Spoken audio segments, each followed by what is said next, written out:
E aí, gente, o vídeo de hoje é sobre vacina. Mas antes disso, um dado extremamente relevante. A Organização Médicos Sem Fronteira acaba de divulgar dados relacionados à Covid aqui no Brasil no ano passado. E, pasmem, o Brasil foi responsável por 11% dos casos de infecção em todo o mundo, além de ter sido também o responsável por 26% de mortes decorrentes da Covid. E aí, vamos conversar? E antes de começar, não se esqueça de se inscrever no canal, curtir esse vídeo e compartilhar, vai me ajudar bastante. Sim, gente, nós vamos falar sobre pandemia mais uma vez. E nós vamos tratar de um recorte que nos parece extremamente grave. Imaginem vocês que o mundo foi acometido por uma pandemia no final do ano 2019. Essa pandemia chegou ao Brasil há um pouco mais de um ano. E desde então, países do mundo todo, cooperações internacionais, financiamento público junto com financiamento privado, para que o mundo conseguisse ter uma vacina, ou mais de uma, como é o caso que nós temos hoje. E, em pleno abril de 2021, o mundo continua assistindo ao crescimento do coronavírus e à escassez na distribuição de vacinas em todo o mundo. E é importante a gente fazer uma pausa para entender um pouco desse processo. E quando a gente fala em esforço internacional, não dá para deixar de registrar que o mundo, nós vivemos num mundo desigual, num mundo com países desenvolvidos, com países em desenvolvimento e com países muito pobres. Porém, uma pandemia afeta o mundo inteiro. E quando a gente fala em cooperação internacional, a gente fala com recursos públicos dedicados e investidos na ciência para que a gente pudesse encontrar uma vacina. E a gente não vive num mundo mais em que os países eles consigam existir de maneira isolada. Logo, existem acordos internacionais, dos quais o Brasil é signatário, que envolvem tanto a Organização Mundial da Saúde quanto a Organização Mundial do Comércio. E por que a gente está falando em Organização Mundial do Comércio se a gente está falando de uma crise sanitária mundial? É porque, a partir do momento em que vacinas são descobertas, elas são descobertas dentro do setor privado, de grandes farmacêuticas, que, ao aplicar esse desenvolvimento e a pesquisa, encontram a vacina. E a gente tem dentro do sistema internacional a chamada lei de patentes, que o Brasil também é signatário. Significa que a patente é o direito à propriedade intelectual. Alguém trabalhou para descobrir uma vacina.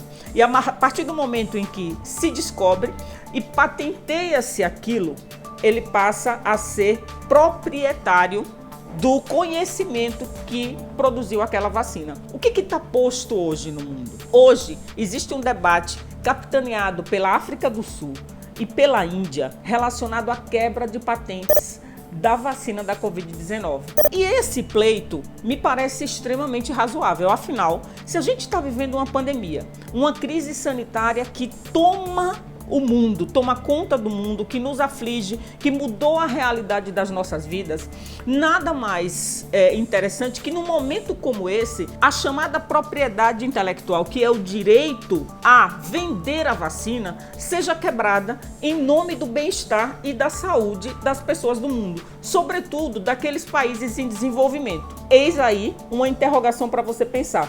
O Brasil é um país em desenvolvimento, só que dentro da instância da Organização Mundial do Comércio, ele não defende a quebra de patentes. Eis a questão. Dentro da Organização Mundial do Comércio, Bolsonaro e sua equipe não defendem a quebra de patentes. E o mais estranho de tudo isso é que o Brasil, acumulando mortes, perdas de vida diariamente, a gente tem um governo federal, a gente tem um homem como Bolsonaro que não coloca o país para debater aquilo que seria importante e fundamental para combater a pandemia no Brasil e para a gente ter uma maior produção de vacinas e, com isso, um alívio no que essa pandemia tem trazido para todas as nossas vidas. E para além desse debate internacional, é importante registrar que o Brasil ele tem uma tradição de diplomacia na área da saúde, na área médica, que tem feito muita diferença. Em casos, inclusive, em que se debateu bastante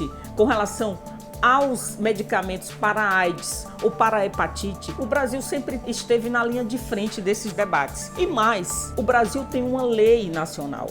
Bastava que Bolsonaro aplicasse essa lei para que a gente tivesse a chamada licença compulsória, o que iria permitir não que a gente se apropriasse da propriedade intelectual, mas que a gente pagasse por ela, que outros laboratórios pudessem pagar por esse conhecimento, para que a gente tivesse uma produção maior de vacina e a condição do acesso da grande maioria da população a isso que nesse momento é o grande bem, aquilo que a população de todos os países do mundo mais tem precisado, a vacina. Então nós estamos falando de um problema com duas abordagens. Um é que o presidente da República, Bolsonaro, ele poderia decretar a licença compulsória da fórmula da vacina e com isso ampliar o acesso a ela. A outra é o debate internacional que circula em torno da Organização Mundial do Comércio. Lá, Índia e África do Sul defendem a quebra da patente e o Brasil, de maneira vergonhosa, não se posiciona junto a esses países que têm a mesma configuração do Brasil. São países em desenvolvimento. Garantir o acesso à ampla vacinação das populações deveria ser o compromisso de todo presidente, de todo gestor. Infelizmente, no Brasil, a gente tem convivido com tudo que não é a correta gestão do combate à pandemia. E a gente não pode concluir esse vídeo sem deixar uma interrogação que nos parece extremamente importante nesse momento. Por que Bolsonaro, presidente do Brasil, permite que vidas sejam perdidas diariamente e não posiciona o Brasil nem para o uso da legislação brasileira e nem internacionalmente no papel que o país tem na Organização Mundial do Comércio? Por quê?